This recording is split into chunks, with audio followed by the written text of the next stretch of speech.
PP ura atzeratzen saiatu den arren, Espainiako aldizkari ofizialean argitaratzeko prest da 7/2014 lege organikoaren erreforma, eta arekin amaiera emango zaio euskal presoei ezarritako salbuespen lege bati sare herritarrak azaldu duenez. Berandu, baina arbitrariotasunari amaiera emango zaio.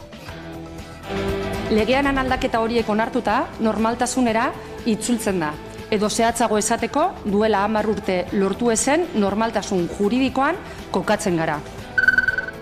Eusko Alderdi Jeltzaleko tokiko erakunde exekutiboak berritzeko prozesua abian da gaurtik aurrera. Datorren azaroan 23 eta 24 arte irango du lurraldeetako buru batzarretako zuzendaritza berriak aukeratzeko bideak. Oraingoz, Bizkaia eta Arabako arduradun nagusiek, Itxaso Atutxak eta Jose Antonio Susok, urren ez urren aditzera eman dute ez dutela karguan errepikatuko.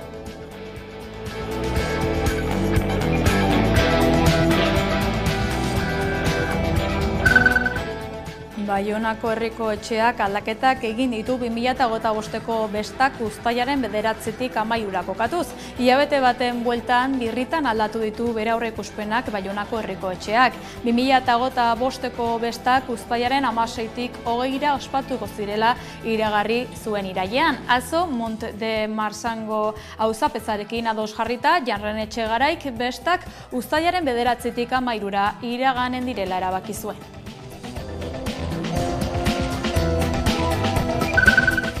Eusko Jaurlaritzak eten egin behar izan du Urdaibaiko Guggenheimerako sarbidea izango den pasabidea egiteko lanen adjudikazioa. Bi enpresa aurkeztu ziren lehiaketa publikora Muruetako ontziolatik gertu egongo den ia 400 metroko oinezkoentzako bidea egiteko. Bada Eusko Jaurlaritzak bertan behera utzi du obren adjudikazioa eta atzera bota du lehiaketa publikoaren deialdia. El Correok aurreratutakoaren arabera bide horren eraginpeko lurrak okupatzeko epei buruzko errekurtsoa aurkeztu dela jakin ostean hartu du erabakia Jaurlaritzak.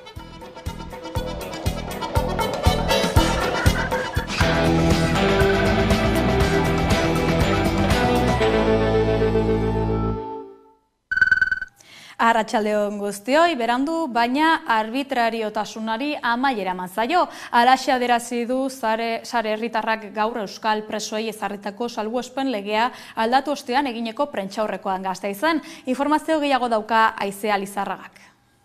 Azken asteotan euskal presoei atzerrean egindako urteak zenbatzen dizkien legearen aldaketaren harira eztabaida berpiztu da. 7/2014 lege organikoaren interpretazio zein aplikazioa izan da hizpide legebiltzarrean.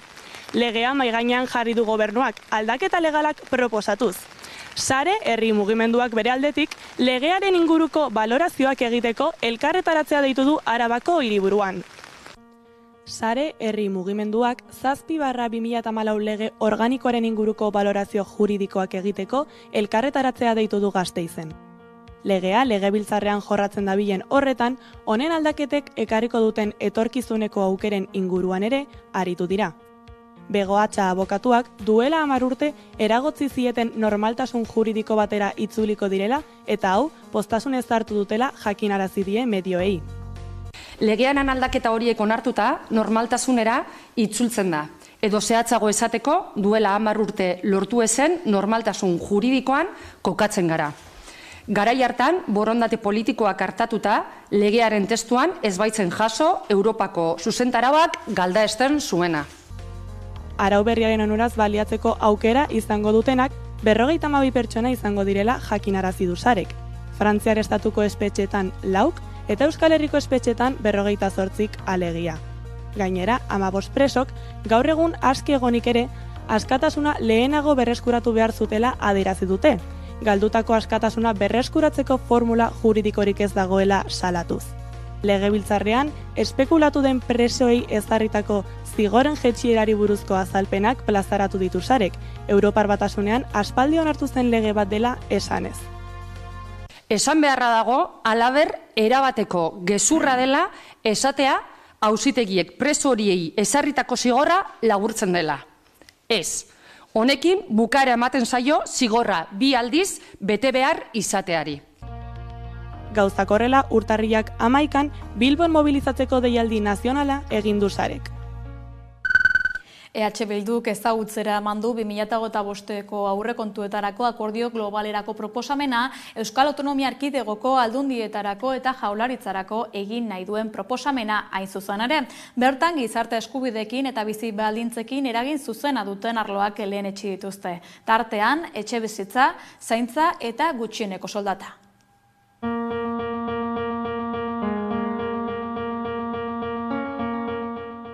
Izan ere uste dugu norabide aldatu egin beharra dagoela. Hori egiteko herri gisa jokatu behar du. Eta konektatu behar ditugu dauzkagun gaitasun instituzional guztia eta daukagun ezagutza instituzional guztia. Dena norabide berdinean.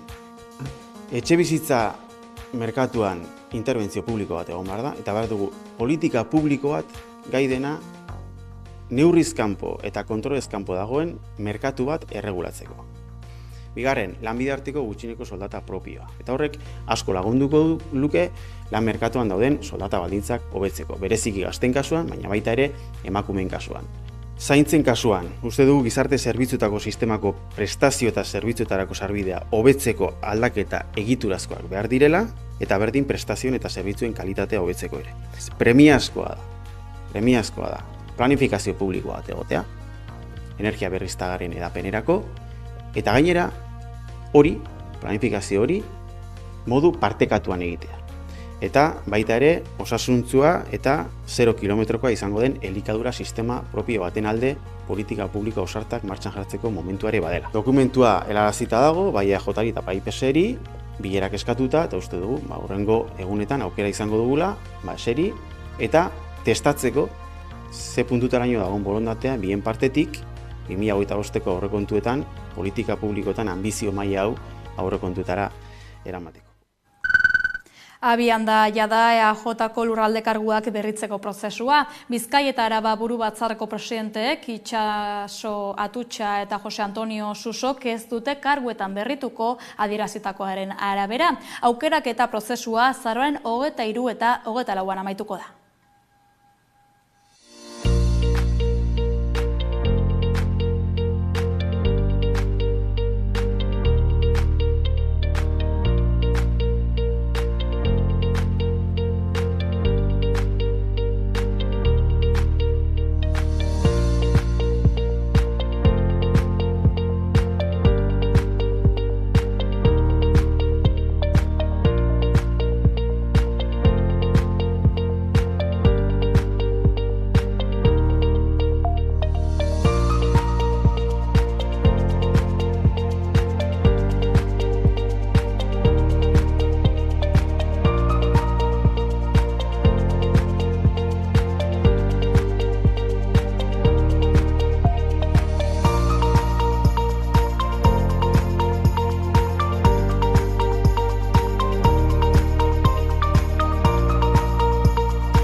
Josu Mendikute Ibarren EAJ-ko zinegotziazenak bere dimisio aurkeztu du.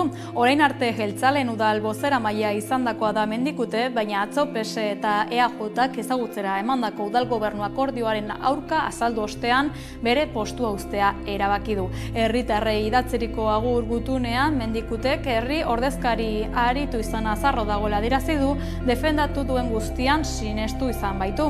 Zerbaitekin ados ez egotean ordea sinesgarritasuna transmititzea ezinezkoa izanik, uneotan egin zezakeen ekarpenik handiena agur esatea dela azpimarratu du.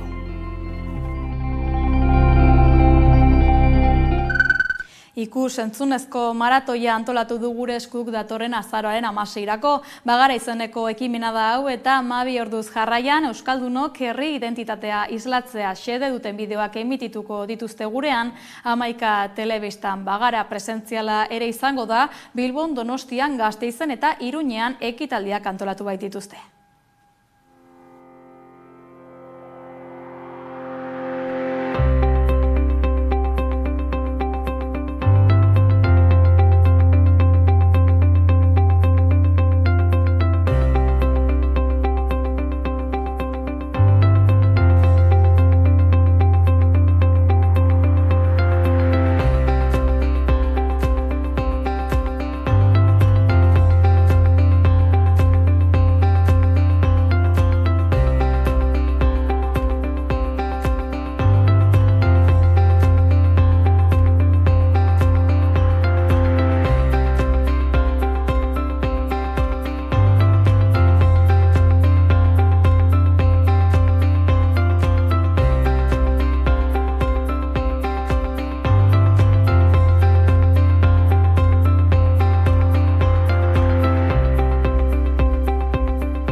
Online zuzeneko batean gure herriaren ezaugarriak eta errealitateak erakutsiko ditugu. Herri bat bagarela erakutsiko dugu, eta horregatik ekimen honi Bagara izena jarri diogu. Online zuzenekoan bizipen eta proiektu ezberdinak ikusteko aukera izango dugu. Gure Eskuko kanalean zein 11 telebistan izango da ikusgai. Indarkeria matxistari dagokionez, salaketek 6,3 egin dute gora Hego Euskal Herrian etxeko eta genero indarkeriaren aurkako behatokiaren arabera.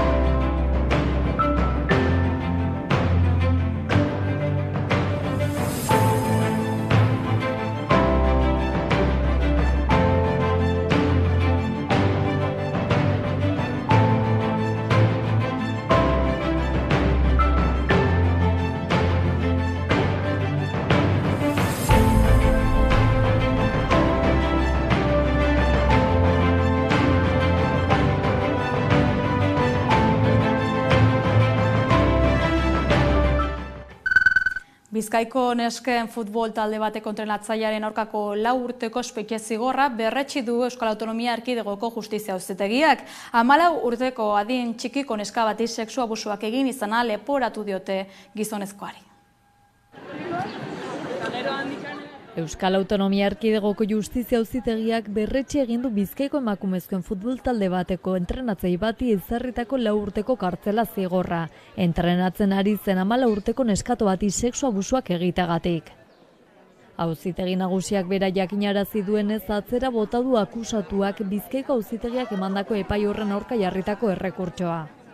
Izan ere, epai horre frogatutzat eman zuen 2022ko ekainaren 14ko arratsaldean gizonak neskatoarekin topo egita bilatu zuela entrenamendutik kanpo, eta haren jarrera zuzentzeko aitzakiarekin sexu abusuak egin zizkiola. Aurreko egunean hainbat mezu bidali zizkion korrika egitera ateraz gero abisatzeko eskatuz, korrika ondo egiten irakasteko entrenatzailearen ustez adingabeak ez baitzuen ondo egiten. Auzitegiak ebatzi du hori bera neskarekin elkartzeko aitzakia baino ez zela, salatutako sexu erasoa egiteko. Bizkaiko Auzitegiak 2024ko maiatzaren 21ko ebazpenean biktimaren deklarazioaren zehaztasuna eta kontraesanik eza nabarmendu zituen. Gizonezkoak baina errekurtsoa jarri zuen EAEko Auzitegi nagusian, kondenatzeko kargu froga nahikorik ez zegoela argudiatuz biktimaren testigantza zalantzan jarrita. Bada EAEko Auzitegi nagusiak Bizkaiko Auzitegiak emandako ebazpena berretsi du.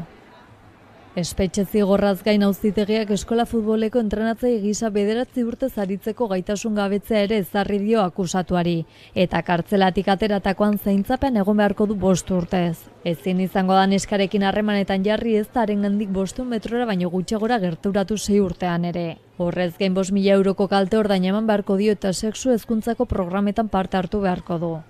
Gauzak horrela orain Espainiako Auzitegi Gorenean jar daiteke errekurtsoa.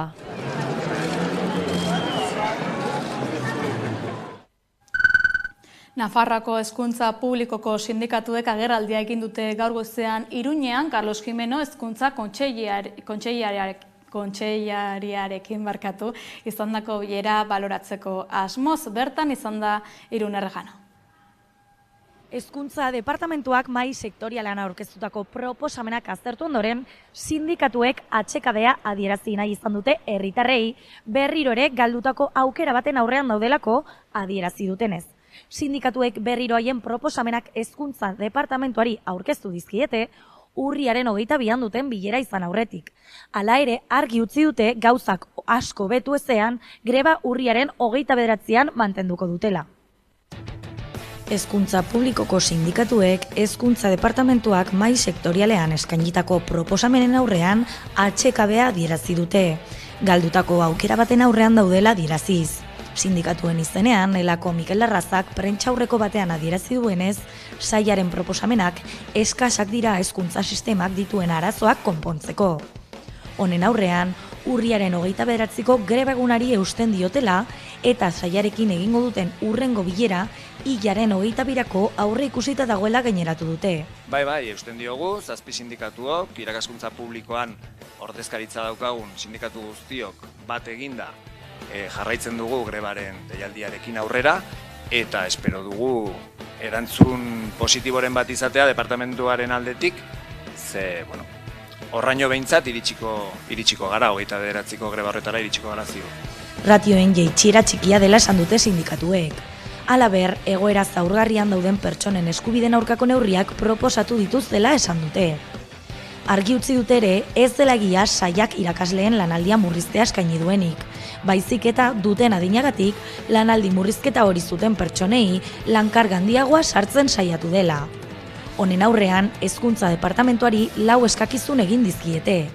Ratioen jaitsiera lineala, irakasleen eskubideen urraketarik ez egotea, lan gainkarga murriztea eta erosa ahalmena berreskuratzea ekarriko duen neurriren bat eramatea. Beraz, hezkuntza departamentuarekin urriaren 22an bilduko dira, eskaera hauek eztabaidatzeko, beti ere urriaren 29an greba mantenduz.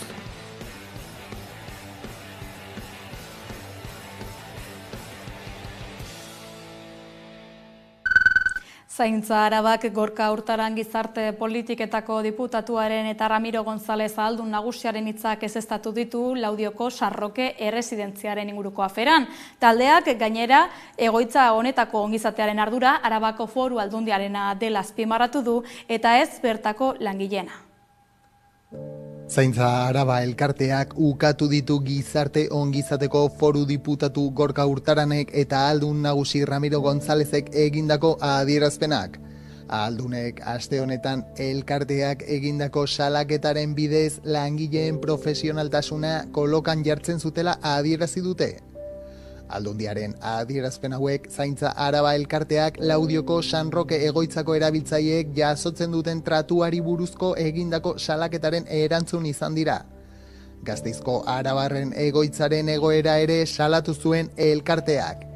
Erabiltzaileen zenbait familiak tratu txarrak ohartarazi eta gero. Arabarren egoitzaren eta Laudioko San Rokeren kudeaketaz azken asteotan egin dituzten salaketen erantzukizuna ahaldun nagusiarena eta gizarte politiketako diputatuarena baino ez dela adierazi du Zaintza Arabak medioei helarazitako ohar batean. Egoitzetako langileen lan ona goraipatu dute eta lanbaldintza eskasekin funtsezko zerbitzua emateko egiten duten ahalegina txalotu dute. Egindako adierazpenen bidez egoitzetako erabiltzaileen senideak eta langileak aurrez aurre jartzeko ahalegina egitea leporatu dio elkarteak Aldundiari. Eta argi utzi nahi izan dute langileekiko babesa. 2025ko Baionako bestak uztailaren 9-tik 13 bitarte ospatuko dirazkenean. Ospakizun egunen bigarren aldaketa atzo erabaki zuen Jean Rene Etxegarai alkateak Monte Marsango auzapezarekin elkartu ostean. Izan ere, bi udalerrietako bestak egun beretan gauzatu behar ziren lehen data aldaketarekin eta horrek feriatzaileen haserrea piztu zuen. Sortuko liratekeen diru galerak zirela eta. Egoak ebakidan izkio, neurea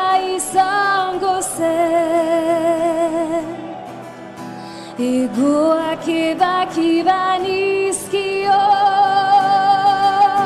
neurea izango zen ez zuen ategingo baina nogela izen gehiago soria izango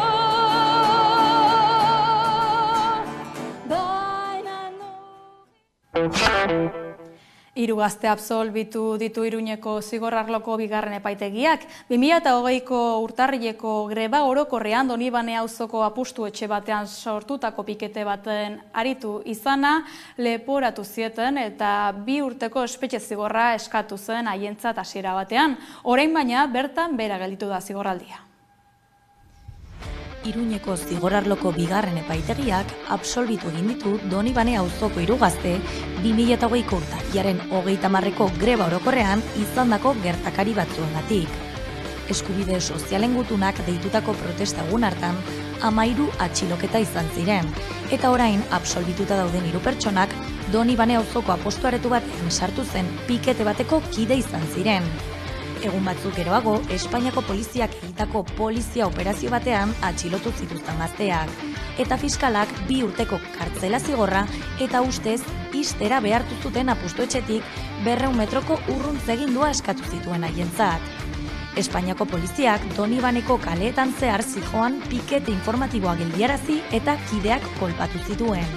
Pertsona bat atxilotu zuten une horretan. Agenteek emandako aitzakia apustu etxe bateko arduradunari ustez egindako mehatxua izan zen. Establizimenduaren jabeak ziurtatu zuen sindikalistek behartu egin zutela eta grebalariei jarrera oldarkorra leporatu zien. Altzariak jo eta ixteko bortizki eskatu zielako. Gainera, gaineratu zuen akusatuetako bat apustu etxe barruan geratu zela 5 minutuz. Fiskalak bat egin zuen poliziaren tesiekin eta akusazio idazkian adierazi zuenez, piketea apustu etxera sartu zen langileak beldurtzeko asmoz. Eta bildutakoak sarrerarako atea jotzen eta petardoak leherrarazten hasi ziren. Hala ere, epaiketan aurkeztutako grabazio baten arabera, 3 akusatuak lokalera sartu ziren eta bertako langilearekin elkarrizketa labur bat izan zuten. Grebarekin bat egiteko eskatu zioten, baina jabeak uko egin zion, eta berehala irten ziren joko aretotik. Akusatuek bortxarik edo jarrera bortzirik izan gabe. Ondorioz, 3 pertsona horiek absolbitu dituzte. Jose Antonio Jainaga Sidenor enpresa bizkaitarreko presidenteak Ribabeiosan lantegia duen talgo konpainiako akzioak erostea aurreikusi duela jakinarazi zuen atzo, baldin eta ekimen horrek talgoren euskal sustraiak mantenduko baditu. Talgo berretsi du dagoeneko Bizkaiko enpresak jakinarazi diola erosketa hori egiteko duen interesa. Mai gainean dago gainera Sidenorrek talgoko akzio guztiak eskuratzea eta beraz tren konpainiaren jabe bakarra bihurtzea.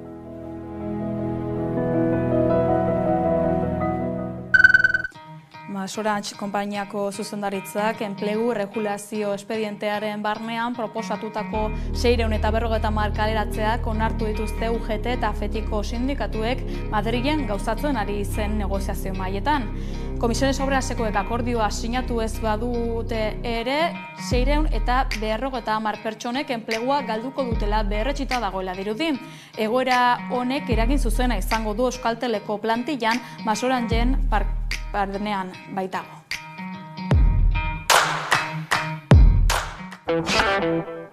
Kultura arloan atzo goizean aurkeztu zuten Durangoko azokaren aurtengo kartela, 59. edizioa da 2024ko liburu ekitaldi honena. Aurtengo Durangoko azokak badauzka kartela eta leloa. Asteazken honetan eman dituzte ezagutzera Landakon egindako agerraldian. Hartzea ematea da aurtengo leloa eta euskal kulturaren hartzaile premiari erantzuteko ahalegina egingo du aurten Durangoko azokak. Jakin badakigu euskarazko sorkuntza oso aberatsa dela, baina ez daukan nahiko hartzaile bere herrian. Hor dago premia momentu honetan eta Durangoko azokak horri erantzuteko ahalegina egingo du. Azokara etortzea, ikustea, hartzea, kulturgintzari hauspoa ematea ere badelako. Gerediaga elkarteak euskarazko sorkuntzari bultzada ematen jarraituko duela esan du Nerea Mujika elkarteko presidenteak. Azokaren sortzaile eta bultzatzaile guztiei eskerrak eman dizkie, eta aipamen berezia egina izan dio Jon Irazabal azokaren zuzendari izandakoari. Eta gaur, bereziki, Jon Irazabal Agirre aipatu nahi dut. 30 urtean azokaren zuzendari izandakoa. Ondare itzela utzi digu. Aurtengo azokan gogoan izango dugu, zelan ez, Jon.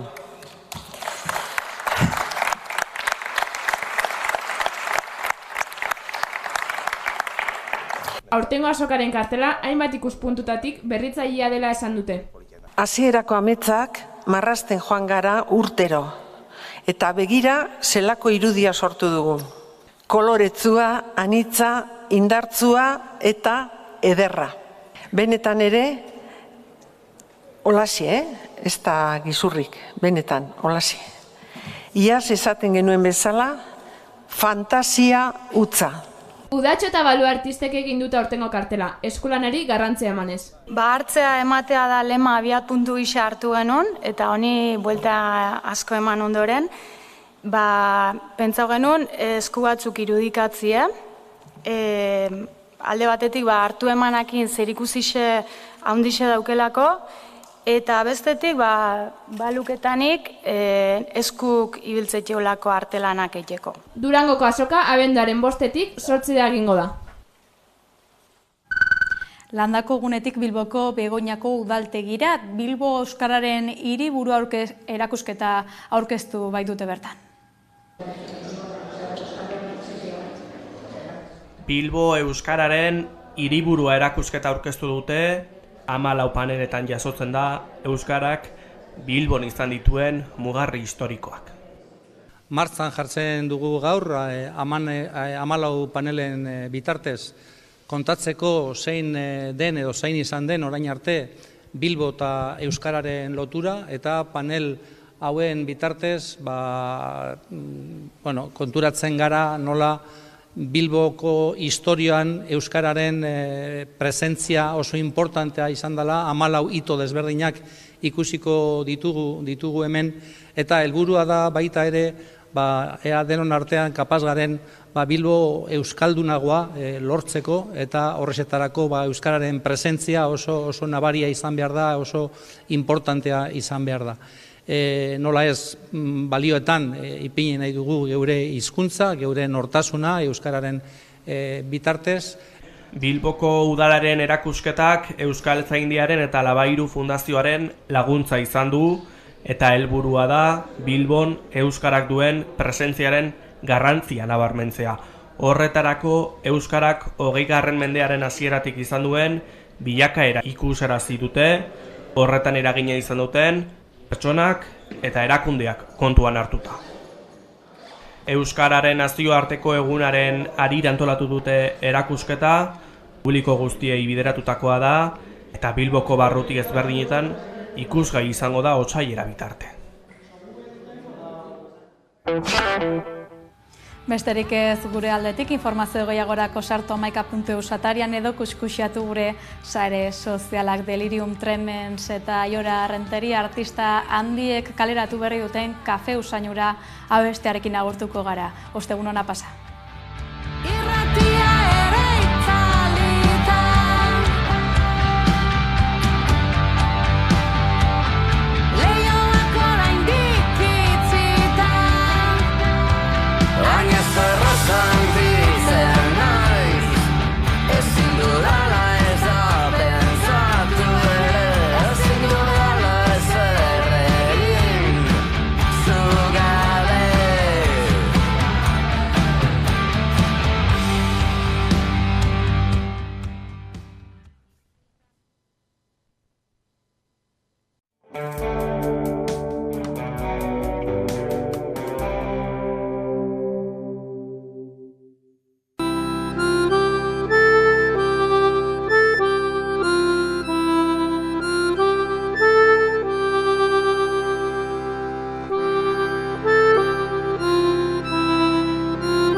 azkanian egin behar duzu lan. Agian errepikako dute galdera, baina diozu individualtasuna nagusitzen ari dela gure gizartean. Bai, super gauzolan en plan gure mobietan pentsaten, zer gertatzen bada albokoari gertaten baiago en plan, bueno, neri tokaten ez baiat, egiten dute ikusi ez doala, neuk ikusi dut hori kalian. Baten bateri zer gertatzen da jentia, en plan, gora begiraten da pasaten albotik, nire programia dekodaz, nire pantallita dekot, eta nire mobidara, azkenean ez du berbaitzen, baskari batian zaoz, eta jentia da bolan, deskomunikatu egin gara. Orduan ez da posible iraultzarik. Posiblia da, eta batzuk egiten da iraultza mobilakin. Post bat egiten da, ping! Eta ze iraultza egin dute? Iraultza virtuala. Ai, galduta zaoz, ez dakizu. Eta iraultza virtuala hori non ikusten da, ze... Basare sozialetan, Palestina ez dakize, pling, post bat, historiza bat, hori da revoluzioa. Ja kalera ez gara taraten. Pero gitxi. Orduan kalera taratzeko ja... Hori kontra iraultza da. Ez dakizelan ditu, eurek esaten dabe, iraultza da, modu baten, modernuak izan behar gara bai. Ta iraultza, bai, revoluzio modu berri bat da. Pentsaten dozuna, kalera atara biharrian, egiten dozu post bat, eta danok post berdina. Horreko batean, Taylor Swiftek esan zuen emango diola boskatuko duela Kamala Harris. Hori da iraultza egitea? Hori ez dakizelan ditu. Ez que horrein beste goza direz. Bueno, iraultza egitea ez dakizelan Taylor Swift eta Kamala Harris esaldi berian. Bueno. Imaginatu. Ez dakizer dan, horretaz ez dut ez da berbein nahi.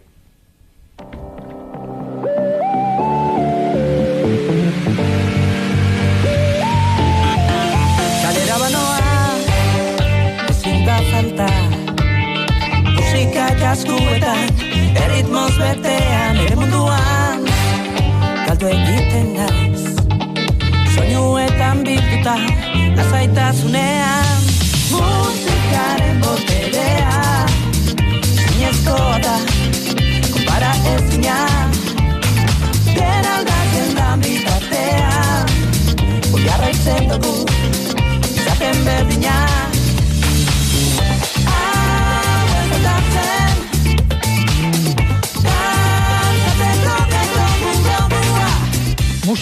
Musika du kantu honek izenburua Afrika esaten duena askotan etortzen zait burura Afrika Bambata and the Soul Sonic Force. Afrika Bambata, Afrika, bai, itzute zen duan hori? Afrika Bambata. Ze ondo? Disko piloa ditut, Afrikaren. Ala! Bai, 80ko hamarkadan Afrika Bambata. The Soul Sonic Force, eta gero beste batzuk ere izan zituen alboan, eta musika beltzaren, nez eta mutil zuria izan... Te dejamos. Ze ondo. Afrika. Bai. Oso gustora egongo zara izen hori jarri zizutelako gurasoek, ezta? Azikerian eneban ulertzen. Esan ertsan aitari, Afrika bai, jasagatik Afrika barringo da benitaz, ez dakizer, eta dana ditzen direz Ainoa, Saioa, Iratxe, nahi dotolako izen bat izan, eta aitak begiratu ez da nolan, egunen baten eskertuko estazo. Da guztako jautxuta, oin nabila. Bilabetekin ja hitz egiten zenio naitari, ala, oan mari? Bilabetea ez, txikinan intzenean, klasera zoa zenian erolan. Agian bai, bilabetea zuela itzene ban eurakin, Zego Afrikarro deko olako potere sekretuak. Musika abestia entzun dugu, eta musikak zure ustez boterea duela diozu, ezta? Ze botere du musikak? Gauzak aldatzeko boteria, niretzako sentimenduak askatzeko boteria, triste zauzenian musikiak laguntzen zaitzu, posi zauzenian ondo pasateko, horitzapenak ekatzen dotzen plane burura, kanta honek agordaten naz, ez dakiz zer, pertsona honek, gauza asko iteko eta iraultza iteko bebai, Afrikar-Amerikarrok musika baltza zer da? Revoluzioa. Baina Afrikarrak gara Afrikarrak, baltzak gara baltzak. eta danok Afrikatik gatoz. Eurak Afrikara Amerikat direz, baina ni afro-euskalduna ez afroitza Afrikarrak, baltzat danok toki berdinatik gatoz, Afrikatik, berdin da nun gauzen. Galderei buelta emango diot. A ber. Nork du musikaren boterea, ze boterea esan duzu, musikak boterea asko daukala, ez dakiz zer, baina nork du musikaren boterea? Honekin esan nahi zuena da, batzutan boterea lehen legeak aipatu dituzu, legearen maltzurkeriak, botereak ere maltzurrak dira, botereak, musikaren boterea izan daiteke, ez? Zu libre sentitzeko, baina beste alde izkutu bat ere badauka, ez da? A ber, ez dakit ondo ulertu dodan, musikaren boterea kontrolatzen da benek? Hor goian dauzenek, diskografika ondizen jabiak eta holan, da eureke dekote boteria, ez? Distribuitzeko esateko zer esan behar dan, gizu, zer ipiniko dan modan, Taylor Swift eta honek, diskografika dekote, goian dozenek. Zergatik daude goian? Goian dozelako. Gauzak kontrolaten da belako. Da hori. Eta kontrola zuk ez duzu maite?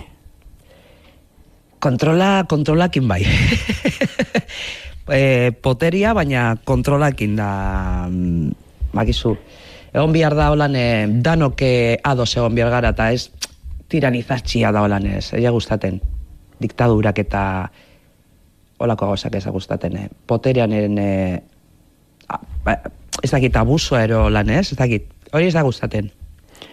Euskal Herrian badira 3 management bulego izugarrizko boteriarekin.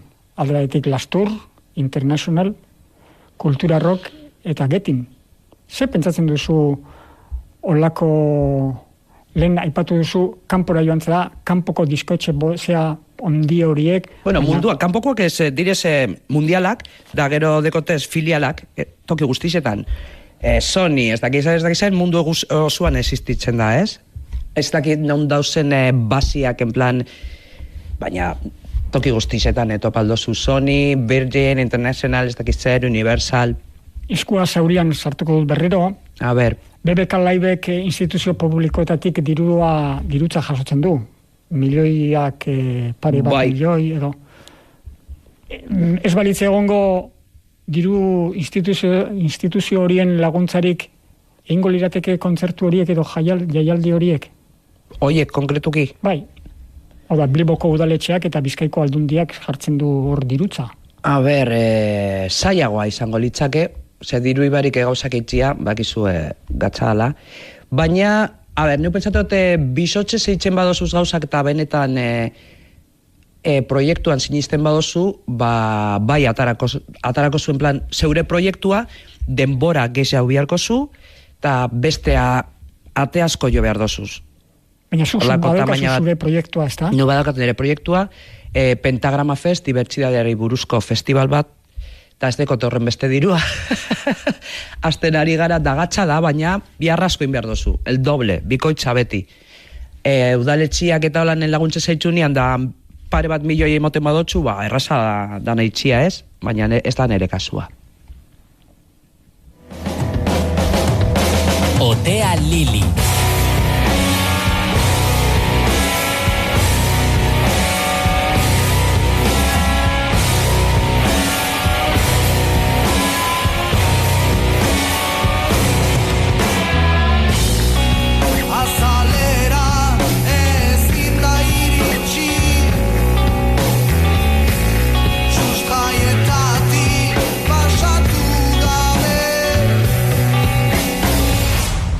Otea Lili saioan zaude.